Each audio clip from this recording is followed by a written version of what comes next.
when 20-year-old Leonardo DiCaprio was found unconscious in a Bronx alley at 4 a.m., needle still in his arm, surrounded by members of the Savage Skulls gang. Police initially thought they'd discovered another young overdose victim. What they didn't know was that Hollywood's rising star had been missing from the Basketball Diaries film set for 72 hours, living as a homeless heroin addict in one of New York's most dangerous neighborhoods.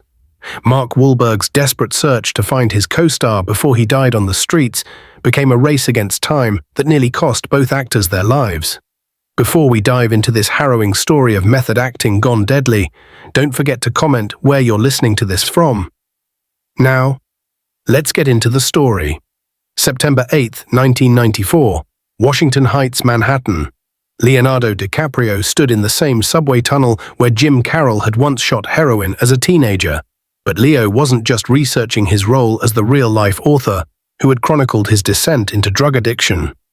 Over the past 2 months of filming the Basketball Diaries, Leo had begun using actual heroin, telling himself it was necessary to understand the character's experience authentically.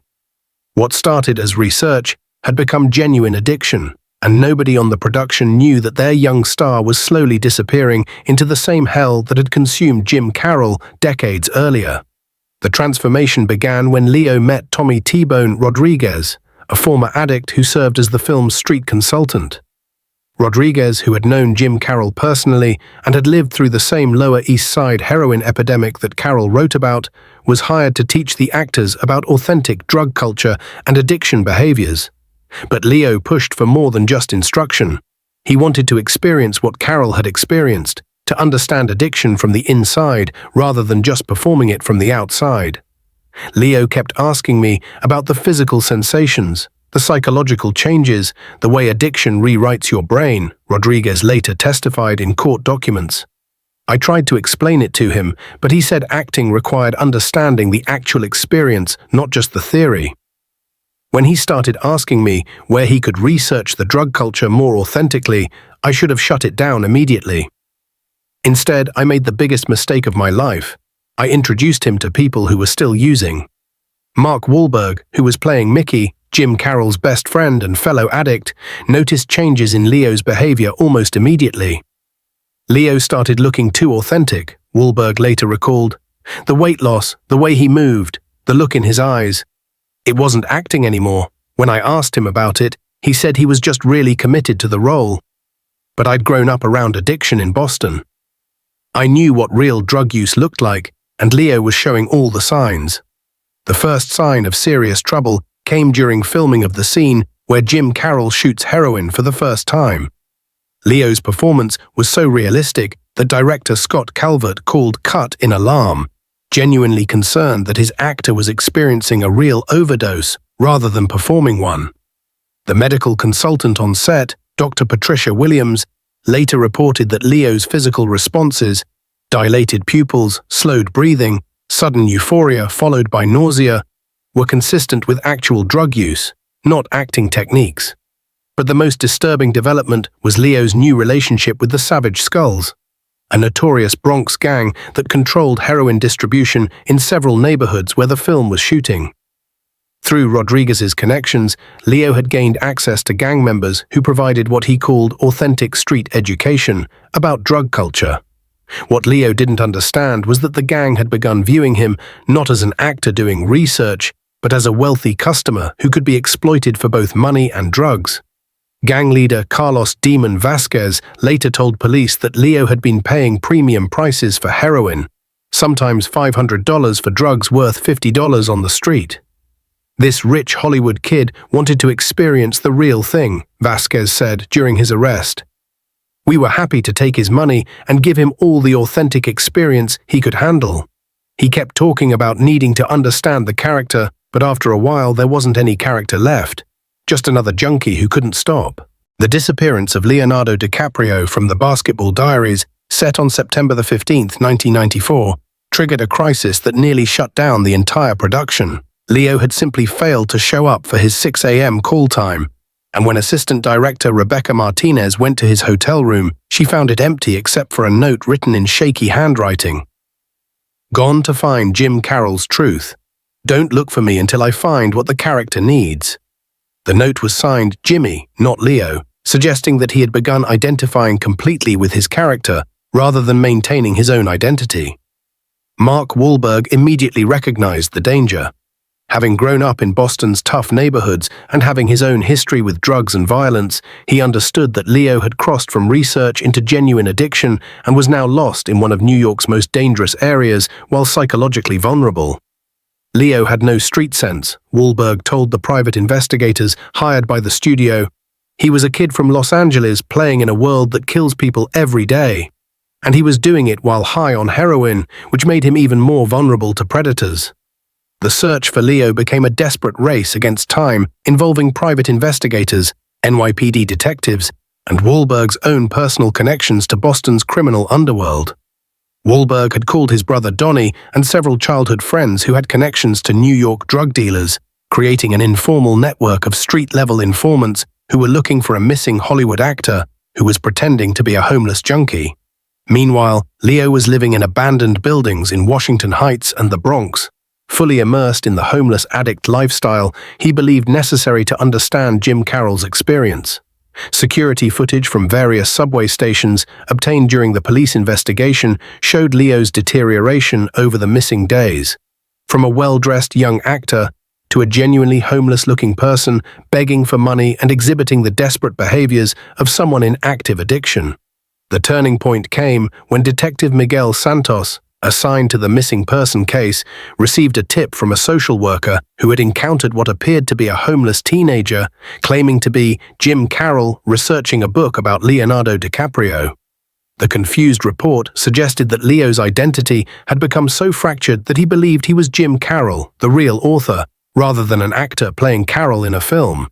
Dr. Jennifer Walsh, a psychiatrist specializing in addiction, and identity disorders, was brought in to consult on the search effort. Her analysis of Leo's note and the reports of his behavior suggested that he was experiencing role-induced dissociative disorder, a condition where intensive method acting, combined with drug use, had created genuine confusion about his own identity versus his character's identity. Mr. DiCaprio appears to be experiencing a psychological break where the boundaries between self and character have dissolved, Dr. Walsh reported. Combined with heroin addiction, this creates a life-threatening situation where he may not be capable of seeking help or even recognizing that he's in danger. The breakthrough came when Tommy Rodriguez, consumed with guilt over his role in Leo's disappearance, violated his agreement with the gang members and provided police with specific locations where Leo might be found. Rodriguez's information led investigators to a network of shooting galleries and abandoned buildings in the South Bronx, where the most desperate addicts gathered to use drugs and seek shelter. The rescue of Leonardo DiCaprio occurred at 3:47 a.m. on September 18th, in an abandoned apartment building on Longwood Avenue in the South Bronx. Mark Wahlberg, accompanied by NYPD officers and paramedics, found Leo unconscious in a basement room used by homeless addicts, a needle still protruding from his left arm. He was surrounded by members of the Savage Skulls gang who had been using him as both a source of money and entertainment, forcing him to perform degrading acts in exchange for drugs while filming it for their own amusement. The scene that greeted rescuers was horrific. Leo had lost 23 pounds in 10 days, his body showing signs of malnutrition, dehydration, and multiple injection sites. More disturbing was his psychological state. When he regained consciousness, he insisted that his name was Jim Carroll, and that he was researching a story about an actor who had disappeared. The dissociative episode was so complete that he didn't recognize Mark Wahlberg or any of the paramedics trying to help him. He looked at me like I was a stranger, Wahlberg later recalled in a sealed deposition. Then he started talking about this actor named Leonardo who had been trying to understand his story. He thought I was a character in his book, not his co-star trying to save his life. The heroin had done something to his brain, or the method acting had, or both together. He was completely lost. The medical emergency was complicated by Leo's refusal to cooperate with treatment. He kept insisting that he needed to continue his research, and that being removed from the streets was interfering with his ability to understand the authentic experience of addiction. Paramedics had to sedate him to prevent him from fleeing back to the gang members who had been exploiting him. At Mount Sinai Hospital, Dr. Sarah Rodriguez led the medical team treating Leo's overdose, malnutrition, and withdrawal symptoms, but the psychological evaluation revealed even more disturbing findings. Patient exhibits complete identification with fictional character, Dr. Rodriguez noted in her report. Shows no recognition of his actual identity as an actor. Believes he is Jim Carroll conducting research. This suggests severe dissociative disorder exacerbated by prolonged drug use and possible psychological manipulation by criminal associates. The gang members who had been holding Leo were arrested on charges of kidnapping, drug distribution, and exploitation of a vulnerable adult. During their interrogation, they revealed the extent to which they had manipulated Leo's psychological vulnerability for their own profit and entertainment. He kept paying us to make his experience more authentic, gang member Luis Morales told police. We told him real addicts get beaten up, robbed, humiliated. He paid us to do all of that to him because he thought it was research. The most disturbing evidence came from videotapes found in the gang's possession, showing Leo in various states of intoxication, being forced to perform degrading acts while the gang members laughed and encouraged him to stay in character. The tapes, which were sealed by court order and never released publicly, documented the complete psychological breakdown of a young actor who had lost all sense of his own identity while pursuing what he believed was authentic character research. The rehabilitation of Leonardo DiCaprio required a team of specialists in addiction medicine, trauma therapy, and dissociative identity disorders. Dr. Michael Chen, who led Leo's treatment at a private facility in Connecticut, had never encountered a case where method acting and drug addiction had combined to create such complete identity dissolution. Leonardo's brain had essentially created two competing personality structures, Dr. Chen explained to studio executives. The Leonardo personality, which contained his actual memories and identity, and the Jim Carroll personality, which had been reinforced by drug use and traumatic experiences on the street. The recovery process was complicated by Leo's continued insistence that he was Jim Carroll, not an actor. For the first 2 weeks of treatment, he refused to acknowledge his real identity and became agitated whenever anyone mentioned the Basketball Diaries or his acting career. Breakthrough came only when the real Jim Carroll, then 44 and living in New York, agreed to visit Leo and help him understand the difference between researching a character and becoming that character. When I walked into that room, I was looking at myself from 25 years ago, Carroll later wrote in his journal about the meeting. But it wasn't really me. It was this kid who had gotten so lost in my story that he'd forgotten his own. I had to tell him that being an actor playing Jim Carroll was different from being Jim Carroll and that he didn't need to destroy his life to understand mine. Mark Wahlberg visited Leo daily during his treatment, serving as an anchor to reality and helping him reconstruct memories of his actual life and career. I'd bring photo albums from movie sets, call sheets from films we'd worked on together, anything that could prove to Leo that he was an actor, not a street addict, Wahlberg remembered. Some days he'd recognize me and remember who he really was. Other days he'd look at me like I was some stranger trying to confuse him with lies about a life that wasn't his. The legal aftermath included multiple lawsuits and criminal cases. Leo's parents sued the production company for inadequate supervision and allowing their minor son to be exposed to dangerous criminal elements. Tommy Rodriguez faced charges for providing drugs to a minor and for introducing Leo to gang members. The Savage Skulls members were prosecuted for kidnapping, exploitation, and drug trafficking, with several receiving substantial prison sentences. But the most significant legal consequence was the establishment of new industry protocols for films dealing with addiction, mental illness, or other psychologically challenging subject matter. The DiCaprio safeguards require psychological consultation, medical supervision, and strict limits on actors' exposure to the real-world elements they're portraying, particularly when those elements involve illegal activities or psychological risk. The completion of the Basketball Diaries became a therapeutic process for Leo, allowing him to channel his genuine experience of addiction and recovery into a performance that was both authentic and cathartic. Director Scott Calvert later said that Leo's portrayal of Jim Carroll's recovery was so powerful because it was essentially documentary footage of Leo's own return from the brink of death. The release of the Basketball Diaries in April 1995 was overshadowed by carefully orchestrated publicity that concealed the true story of Leonardo DiCaprio's disappearance and near-death experience during production. Studio executives, terrified of the liability and public relations disaster that the truth would create, crafted a narrative about Leo's dedicated method acting research that made his authentic performance seem like professional technique rather than genuine addiction and psychological breakdown. Critics praised Leo's performance as Jim Carroll for its raw authenticity and emotional depth, but they had no idea they were watching an actor who had genuinely experienced every stage of addiction, withdrawal, and recovery that the character depicted. The scenes of Carroll's lowest moments, the desperation, the physical deterioration, the complete loss of self, were so convincing because Leo had actually lived through those experiences during his disappearance in the Bronx.